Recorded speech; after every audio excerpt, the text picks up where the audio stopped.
I just love cheesecakes, but who doesn't? There are two types of pans that are used for making cheesecake. There's the traditional springform pan with the clamp at the edge, which is a little harder to unmold than my favorite one that's called a loose bottom pan.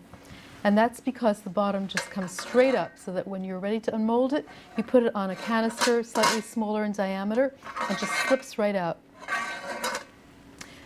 I have two important tips to tell you about cheesecakes. One is that people sometimes worry about, and they should, about cracks in the center. If you prepare the pan first with a nonstick cooking spray, the cheesecakes always shrink a little on cooling or even sometimes on baking. They'll be able to shrink away from the sides of the pan. But if you don't spray the sides, it sticks to the side, and where is it going to shrink? In the center, and then it develops the split. So the first tip is to use the coating of the oil or grease.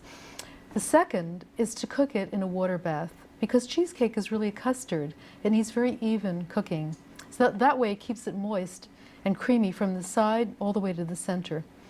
There are two ways to prepare a water bath pan, and I think the ideal one, because these pans will let water in, is to use a silicone cake pan that's about the size of the springform or loose bottom pan.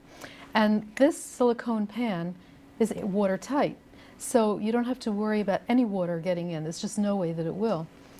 Or, alternatively, you can use heavy-duty aluminum foil. But it's really important to use double layer because, believe me, even though you can't see it, foil has little pinpoints in it. And when you use even 2 layers, when you unwrap it, you'll see that water got into the first layer, but it never gets into the second. So if you use this method, be sure and use 2 layers of the aluminum foil.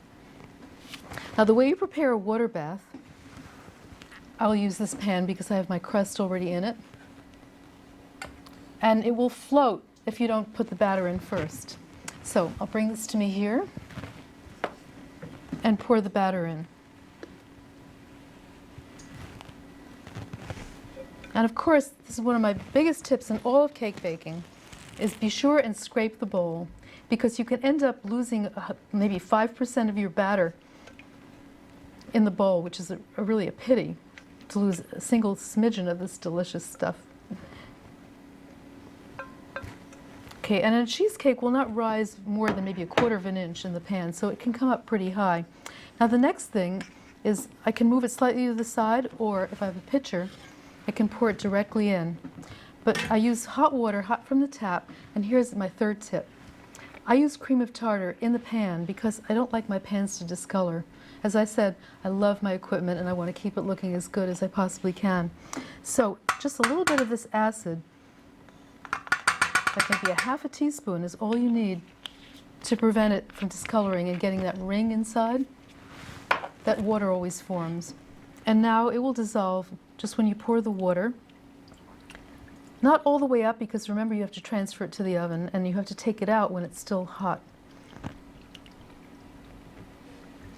And now it will bake extremely evenly and you'll have a perfect cheesecake.